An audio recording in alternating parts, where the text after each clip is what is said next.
Good morning, everyone. Happy Monday morning to you, and welcome back to Morning Musings. My name is Don K. Preston. I am the president of Preterist Research Institute of Ardmore, Oklahoma. Hey, do not forget, July the 11th through the 13th, Ardmore, Oklahoma, Ardmore Convention Center, Preterist Pilgrim Weekend 2019. Our theme is how we know we're not living in the last days. Got a great lineup of speakers. This is an important topic. You know, just this morning I received an email from my friend in Israel, and I also read it on the news of how missile attacks have been launched from Gaza. And undoubtedly, we will have some prophecy pundits jump up and say, see, here we go. This is the beginning of the end. This is a sign of the end. We are told constantly that we are living in the last days. We are told that virtually everything is a sign of the end. Well, here we are involved in a study of the Olivet Discourse.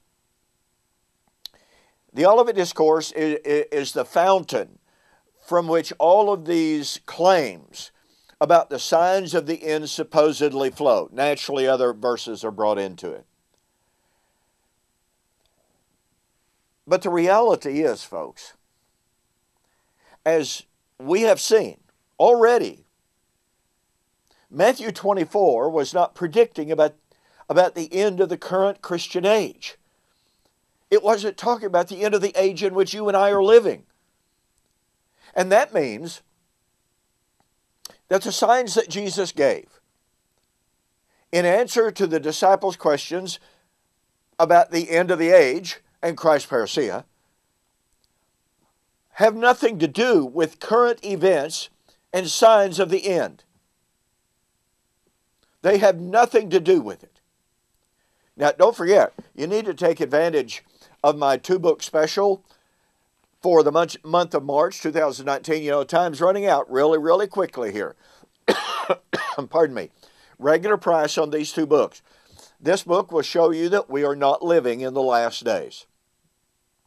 And the signs of the end are not signs of the end of the age in which you and I are living.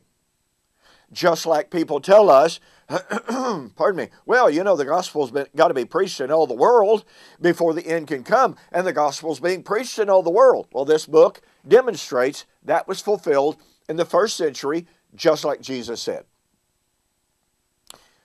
Regular price on these two books is almost $35. The rest of this month, the rest of March 2019, and I'm sorry, this does not apply to overseas orders. I can't do that. But total delivered price to you, $25. Go to my website, donkpreston.com, bibleprophecy.com, and there's a banner up at top, shows you how to order. Very simple, very easy. Saves you almost $10 on the two books. Okay. Let me reiterate the point I just made because it is so incredibly powerful. I have spent a good bit of time so far sharing with you that when the disciples ask, what shall be the sign of your coming, your parousia, and the end of the age, they absolutely did not have in mind Jesus coming out of heaven, riding on a literal cloud as a 5'5" Jewish man at the end of the Christian age, or at the end of time. That just simply was not in their mindset. Were there some Jews who believed in the end of time? Well, yes, there were. But was the dominant mindset, was the dominant view of the apostles, and was it the view of the Old Testament from which they would be drawing of a prediction of the end of time? And the answer to that is no, as we have demonstrated. So when they were asking about the signs of the end of the age, they were asking about signs for the end of the age that was represented by the temple that Jesus had just predicted was going to be destroyed. We've spent a good bit of time on dealing with the definition of parousia and end of the age. There's more that could be said, but we won't do that at this juncture. Now watch this. in direct response to their questions about the end of the age, Jesus says, "Take heed that no one deceives you. For many will come in my name, saying, I am the Christ, and will deceive many." Now, it's helpful and important to look at the parallel text in Luke's version of the Olivet Discourse. First of all, the very first thing that we notice in Luke's version is the disciples never asked about the parousia or the end of the age. That is to say, they never used that terminology. Luke doesn't record that terminology.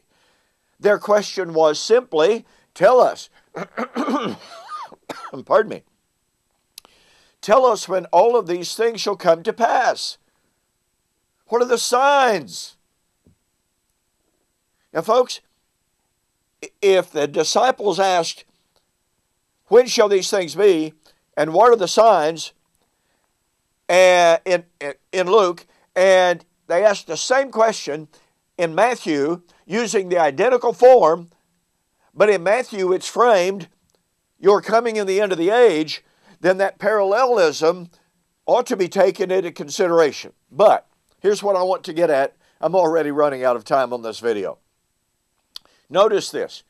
In Luke 21 and verse 8, Jesus said, "Many will come in my name saying, I am he, and," oh, you got to catch this, "the end has drawn near. Do not go after them." In other words, don't be deceived. Wow, this is incredible. Jesus was saying, men are going to come saying, I am the Messiah. The Messiah is here.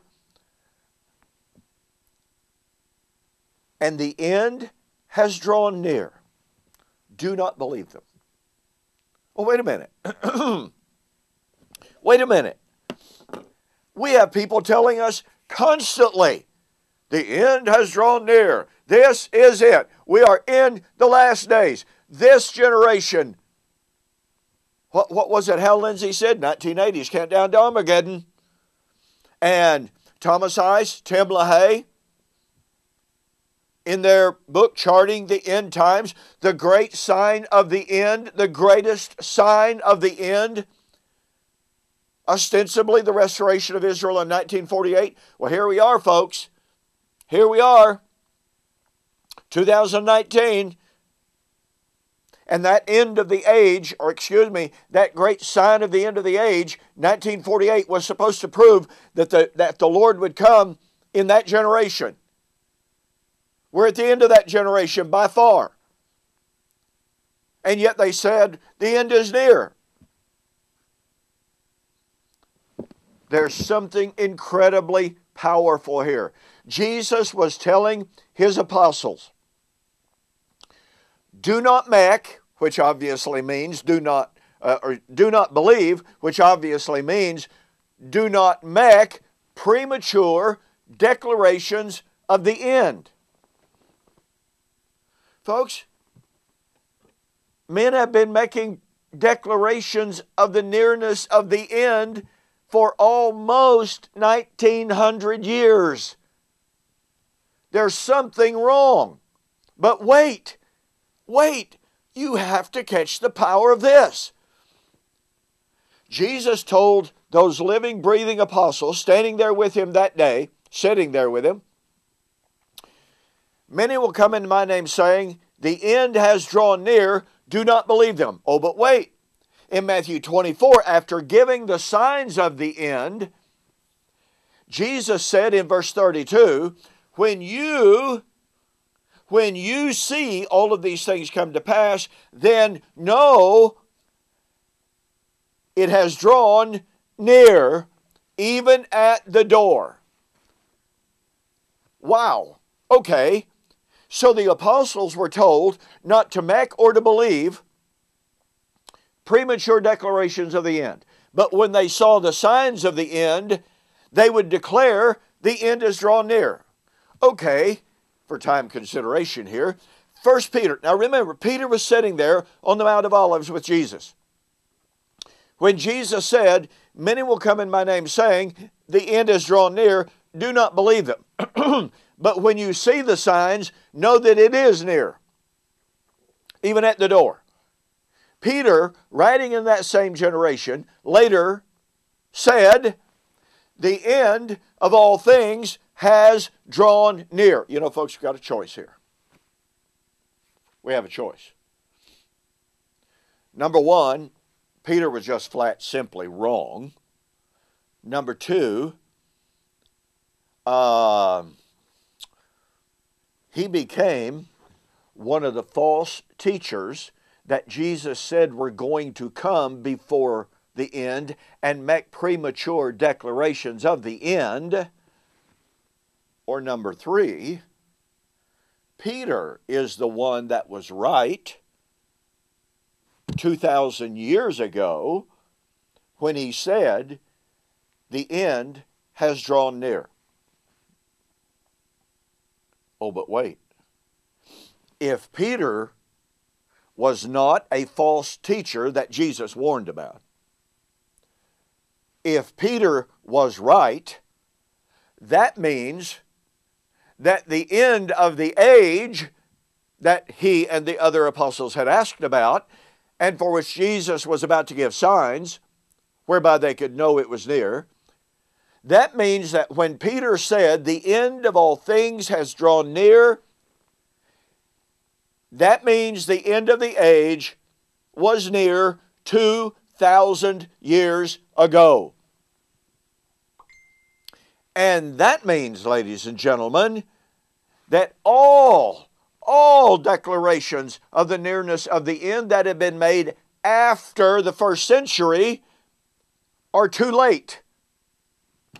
Unless Peter's prediction failed, unless John's predictions failed, unless Paul's statements failed, because they, through the inspiration of the Holy Spirit, said the end was near 2,000 years ago.